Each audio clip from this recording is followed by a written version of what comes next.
Radio Sucesos 101.7 FM presenta su noticiero Sucesos con Milton Pérez y Verónica Larrea. Un periodismo libre para una democracia plena.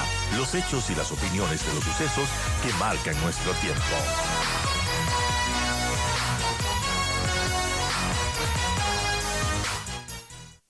Y bueno, ¿cómo queda la Asamblea Nacional y qué retos se tiene para esta nueva Asamblea? Estamos con Roger Selly y vamos a iniciar con esa pregunta. Roger, gracias por acompañarnos y bueno, ¿qué se puede decir de lo que será esta nueva Asamblea Nacional?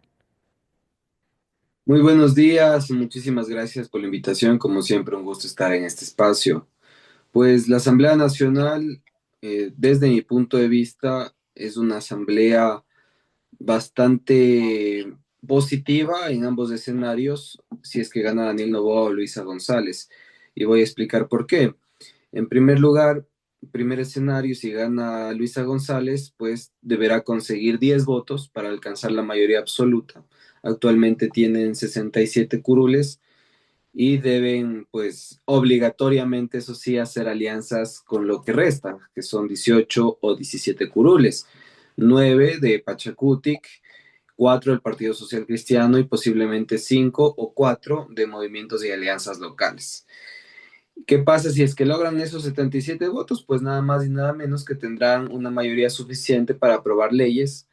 Entre comillas, podría ser una nueva aplanadora legislativa, en donde pues todas las leyes pueden ser aprobadas y difícilmente van a ser rechazadas. Ahora también es importante señalar en este escenario, si es que se inician procesos de juicio político por parte de la oposición, tendremos una oposición anulada, porque si restamos esos votos, pues de ninguna manera, ni matemáticamente ni políticamente, nos dan los números o las posibilidades para lograr los 101 votos que se necesitan como mayoría calificada. Lo propio, sí, es que el presidente Noboa gana la reelección, pues en este caso tendrá que conseguir también 10 votos. Al parecer, actualmente tenemos 66 curules asignadas para ADN, pero posiblemente Steven Ordóñez de Loro, del movimiento Somos Sur, posiblemente se adhiera nuevamente a esta bancada, con lo cual haría 67 y tendrían 10 votos por conseguir. O sea, estaría igualito, 67 cada bancada. Estaría empatado, Increíble. efectivamente, aunque la ideología tiene que ver mucho acá a la hora de pensar en posibles acuerdos. Claro. Yo no veo a un Pachacutic más cercano a Daniel Noboa, tampoco veo un Pachacutic cercano al correísmo, pero ideológicamente hablando, si se presenta un tema ideológico como un tema de derechos humanos, un tema de impuestos, por ejemplo, un tema de justicia o de economía, pienso que ahí pues las alianzas podrían ser distintas. En todo caso, gane quien gane, necesita más allá de un menudeo, como se ha señalado, es decir, ir escogiendo legisladores para hacer una mayoría, se necesita una alianza sostenible. Y finalmente, pues es importante decir también, ¿por qué no pensar? Es un ideal, por supuesto, en que este tipo de legislatura, que es de corte bipartidista, pueda permitir un gran acuerdo nacional entre incluso el oficialismo y la oposición en los temas que pueden ser beneficiosos para el país. Así es muy importante lo que dice también Roger Selly respecto a la función fiscalizadora que tendrá este nuevo legislativo, porque sí, eso tal vez sea una tarea más complicada, ¿no? Conseguir esa mayoría calificada. ¿Cómo ve esto de la acción fiscalizadora de la nueva Asamblea Nacional? ¿Cree que eso se vaya a diluir? ¿Cómo ve esas acciones para de cara a lo que tiene que hacer la Asamblea? Bueno, en este caso, en cualquier escenario, las autoridades que estarían, entre comillas, bloqueadas para ser fiscalizadas son los ministros o secretarios de Estado del Ejecutivo, el Tribunal Contencioso Electoral, el Consejo Nacional Electoral, la Judicatura, pero aquellos que sí podrían ser sancionados con 77 votos es la Fiscal General del Estado, por ejemplo, los superintendentes y demás. Entonces, no es que se termina per se la fiscalización, sí se termina el Ejecutivo porque el presidente de la República y sus ministros o la presidenta y sus ministros no van a poder ser sancionados. Iniciar Claro. un juicio político a un ministro o al presidente va a ser un poco inútil porque es improbable que el propio oficialismo vote en contra de su misma tendencia. En todo caso, lo que sí va a estar en movimiento es las autoridades de control, en este caso superintendencias, el defensor del pueblo también, por ejemplo, así como la Fiscalía General del Estado, que nada más y nada menos se ha convertido en los últimos años en un posible botín político, dado a las circunstancias que atraviesa el país en materia de Estado de Derecho, en materia de independencia judicial y también en materia de posibles influencias indebidas de autoridades de Estado en la rama judicial. De hecho, el índice de percepción de la corrupción que publica Transparencia Internacional, que recién ha sacado los datos, ubica al Ecuador como uno de los países más corruptos del mundo, de 180 evaluados. Está dentro de una lista de 60 de los más corruptos con Es una una lamentable nota noticia. de 32 sobre 100. Entonces, es un escenario bastante claro en materia institucional, en materia de lo que ocurre, y un llamado a atención, una oportunidad también para que las organizaciones políticas, aprovechando esta configuración legislativa y la segunda vuelta, tengan unas cartas un poco más claras sobre qué es lo que van a hacer en el futuro. Muy importante, Roger. Ahora, hablando de la conformación de la asamblea también, hablemos, por ejemplo, de los asambleístas que lograron la reelección, los otros que no lograron. Por ejemplo, había muchos que estaban postulando para la reelección, pero no lo consiguieron. ¿Cómo vimos ese panorama también? Porque el observatorio sacó un informe muy importante de cuál ha sido la labor de cada legislador, ¿no? Para ver si es que la gente le daba o no el voto y en ese sentido, ¿cómo queda, Roger? Bueno, en este caso tenemos al 60% de legisladores reelectos. En su mayoría son legisladores de la Revolución Ciudadana y ADN. Sabemos que Construye, por ejemplo, no pudo obtener más allá de una curul y no es de una persona que estaba por la reelección. Jorge Peñafiel, por ejemplo, no logró obtener una curul, un legislador que se mostró mucho en la Asamblea Nacional en este periodo. De fondo, pues nosotros analizamos que posiblemente el método de asignación de escaños, el diseño institucional que tenemos actualmente, no da como para que organizaciones políticas, a pesar de que ya estén presentes en la legislatura, logren entrar a la Asamblea Nacional, a pesar incluso de esta distribución de escaños que es más, que busca mayor equidad, mayor diversidad y demás. Dado que en este caso, en este año, se produjo un fenómeno que no se había visto anteriormente, que es que la concentración de votos se dio en dos organizaciones políticas y no en más. Ujú. Entonces, con ello, el coeficiente se elevó para otros partidos políticos y aunque hayan conseguido un número importante de votos, no les alcanzó. Es por ello que vemos a figuras que podrían haber sí entrado a la Asamblea Nacional como Lucio Gutiérrez, que es Claro. actual legislador, y no logra entrar y está afuera. A Guillermo Celi, por ejemplo, entre otros que podemos señalar y que posiblemente no los volveremos a ver en los próximos años en la legislatura, porque no, con este diseño, con estas dos fuerzas políticas que se van haciendo cada vez más presentes en el país, entiéndase Revolución Ciudadana y ADN, otras organizaciones políticas van a tener poca oportunidad de lograr participar en la Asamblea Nacional. Ahora, por ejemplo, hablemos del caso de Pachacuti, que le fue mucho mejor en este periodo, en estas elecciones, que en el anterior, porque el anterior solamente tenía 4 escaños, ahora consigue 9 puestos. Igualmente es bajo, pero bueno, se recuperó en algo. ¿Qué pasa con el Partido Social Cristiano? Solamente logró una curul. Bueno, es interesante lo que ha sucedido con Pachacutic y lo que sucederá, creo que es mucho más interesante, porque nada más y nada menos son los 9 votos que sí deberían operar para ser una mayoría. Si Claro. nosotros contamos los 67 que tiene RC y ADN y tratamos de hacer una suma con los 8 o 9 que suma el Partido Social Cristiano y movimientos locales, igual no nos alcanza.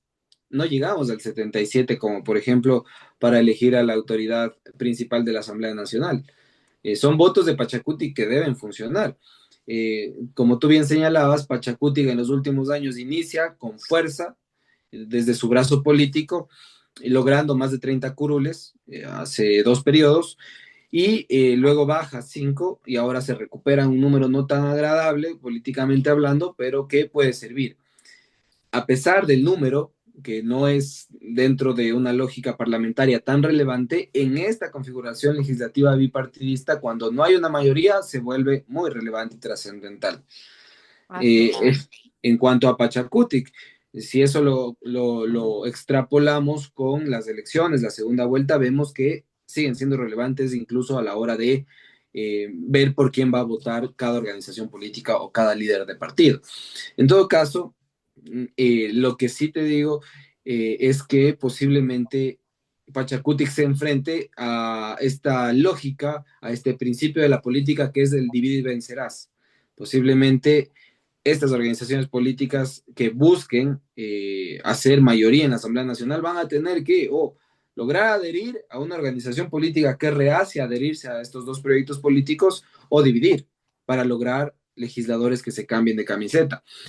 Eso en cuanto a Pachacuti, el Partido Social Cristiano, lo propio, lo que ha pasado es bastante claro, el antojo presidencial del expresidente de la Asamblea Nacional, Henry Kronfle, le pasa factura a un Partido Social Cristiano que institucionalmente y en formación legislativa tenía una participación sostenible. Venían hace varios años con 18 a 20 curules, funcionaban en la Asamblea Nacional, fueron un partido bisagra en su momento, obtuvieron la presidencia de la Asamblea Nacional en el segundo intento, pero la intención política de llegar a la presidencia de la República creo que les pasó factura y eso se reflejó en sus legisladores. Dado el caso, y es interesante analizar también que le resta, en lugar de sumar, la participación de Henry Kronfle a Vicente Tayano, quien históricamente ha sido un legislador que ha participado, que ha sido jefe de bancada y demás, y que es un referente del Partido Social Cristiano, y ni con esas credenciales entra, porque le juega en contra la figura de Henry Kronfle, en este caso en la participación para presidente de la República. Ahora, ¿qué es lo que pasará con el Partido Social Cristiano? De nuevo, se enfrentarán posiblemente al divide y vencerás, más aún considerando que esos 4 escaños que se le cuentan, al menos 2 corresponden a alianzas, alianzas que se pueden mover. Incluso una alianza tiene que ver con el Partido Sociedad Patriótica. Entendiendo cuál es la posición de Sociedad Patriótica actualmente, pues tal vez podemos prever hacia dónde se va a mover esa curul. Claro. En todo caso, son organizaciones políticas que la ciudadanía va depurando. Si vemos al caso de la Izquierda Democrática, si vemos el caso de Creo, si vemos el caso del Partido Social Cristiano, del Movimiento Amigo, de Suma, Avanza, vamos viendo que son organizaciones políticas que se van quedando de lado con la lógica propia de la democracia y el voto de la ciudadanía. Amigos, son las 7:33. Conversamos con Roger Celi, él es coordinador del Observatorio Legislativo. Hablamos de la Asamblea Nacional y cómo queda conformada esta nueva Asamblea Nacional y los retos también que se tiene para que realice su trabajo, tanto de presentar leyes como de fiscalizar. Roger, hablemos de los camisetazos, porque, claro, dada esta conformación de la Asamblea bipartidista, como usted lo menciona, porque tal y como están las cosas, Revolución Ciudadana tendría 67 escaño y ADN, el movimiento del actual presidente, 66. ¿Qué pasa con, bueno, con el resto de asambleístas y qué posibilidades podríamos ver de esos camisetazos, del famoso transfugismo político que tanto se vio en el periodo pasado, por ejemplo? Es probable, yo creo que va a ser en menor medida que los periodos anteriores. Tuvimos en 2021-2023, tuvimos más de 60 casos, luego bajó a 20, pero es un número bastante alto en la comparación regional. Tenemos un problema de transfugismo político en el país. Se intentó en esta legislatura regularlo, pero no se lo logró, ¿no? En todo caso, ¿qué es lo que posiblemente pase? Yo advierto que en el caso de que gane cualquier partido político la presidencia de la República, no descarto la posibilidad de que del propio oficialismo, perdón, de la propia oposición, el oficialismo intente llevarse curules. Y el caso ya se dio. Ferdinand Álvarez y Javier Jurado, acérrimos defensores del proyecto político de la Revolución Ciudadana, hoy están vistiendo la camiseta de ADN. Así es, De, cosas se ven en la política, ¿no? Como alguien decía, se fríen granizos y así tan fácil. del lado totalmente opuesto. Entonces, posiblemente eso ocurra. Y yo quiero contar a la ciudadanía, ¿por qué? Porque de verdad, yo veo en este Parlamento que la oposición va a estar encerrada. matemáticamente hablando. Claro. Y ese encierro, nosotros sabemos lo que ocurre con un encierro, posiblemente pueda provocar fugas importantes, espero que no una ruptura de la oposición que haya en ese momento en la Asamblea Nacional, pero sí una migración importante al oficialismo. Y no solo en la oposición, sino también en esta organización política que de momento es, entre comillas, neutral, Pachacutic, así como el Partido Social Cristiano que no ha declarado, no ha oficializado ni siquiera su postura al respecto de los resultados electorales, ni tampoco al respecto de la segunda vuelta o cómo va a funcionar el partido en el futuro. En todo caso, son escenarios que se barajan, siempre hablamos de 2 o 3 escenarios, pero en la mente de los políticos hay más de 10 escenarios, así Así que es. tampoco esperemos que todo sea tal cual lo vamos proyectando, sino que cualquier cosa podría pasar en realidad. Vamos a ver qué pasa, pero en todo caso va a ser interesante ese ejercicio de los asambleístas de llegar a consensos de parlamentar, ¿no? Para eso está el Parlamento. Veamos cómo se dan las cosas. Ahora, hay un tema también interesante, Roger, y quisiera preguntarle a manera didáctica para nuestros amigos oyentes, porque en este periodo van a ser más legisladores, 151 legisladores para este periodo del 2025 al 2029, y allí cambian un poco las cosas. Entonces, cuéntenos, a manera didáctica y muy rápidamente, por ejemplo, con cuántos se llega a la mayoría calificada, a la mayoría absoluta, cuántos legisladores se necesitan para hacer una bancada, qué cambia con este número de asambleístas que se incrementa. Bueno, fundamentalmente cambia la conformación de comisiones, por ejemplo, al ser ahora 151, el presidente de la asamblea o presidenta no forma parte de ninguna comisión, entonces él se queda fuera, se quedarían 150. De ¿Era estas, del CAL o sí forma parte del CAL? del CAL sí, pero de comisiones de No en ninguna. comisiones, de acuerdo. Sí, entonces tenemos a 15 legisladores por comisión, porque son 15 comisiones, y ahí se aumenta también la mayoría. Se van a necesitar 8 o 9 votos para poder hacer una mayoría en las comisiones, considerando que también existe el voto dirimente. En el caso de la aprobación de proyectos de ley, se va a necesitar 77 votos. Y en la primera sesión que veremos el 14 de mayo del 2025, se van a necesitar 77 votos para lograr elegir al presidente o presidenta de la Asamblea, los vocales del CAL y también para conformar comisiones. Es una mayoría necesaria, mínima, para que el Parlamento Es la funcione, mayoría absoluta, ¿no? Que se la necesita. absoluta. Y de ahí la calificada, que son 101 votos, eso ya es para un asunto un poco más complejo, como Como los juicios mencionábamos de los juicios políticos, políticos y y al presidente de la República, por ejemplo. Por ejemplo, también las enmiendas que se quieran hacer a la ¿Mm? Constitución necesitan 101 votos. Las reformas parciales no, esas necesitan 77 votos, pero luego vamos a las urnas. ¿Por qué Claro. mencionan las reformas parciales? Porque sabemos que el presidente ha impulsado varias reformas parciales que van a necesitar esta mayoría también.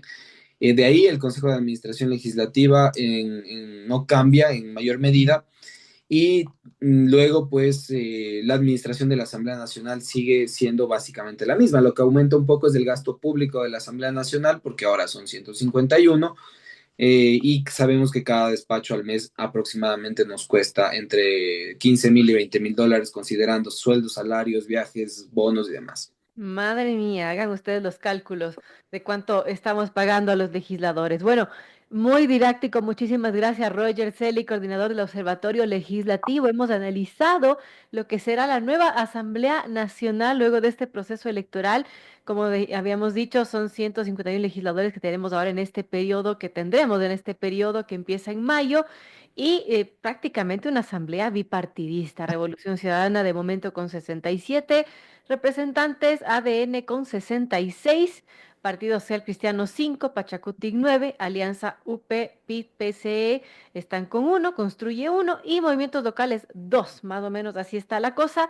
Y bueno, ya veremos quién se cambia o no de camiseta como suele pasar en nuestra legislatura. Gracias, Roger, por estar con nosotros. Muchísimas gracias, veo que tengan un lindo día.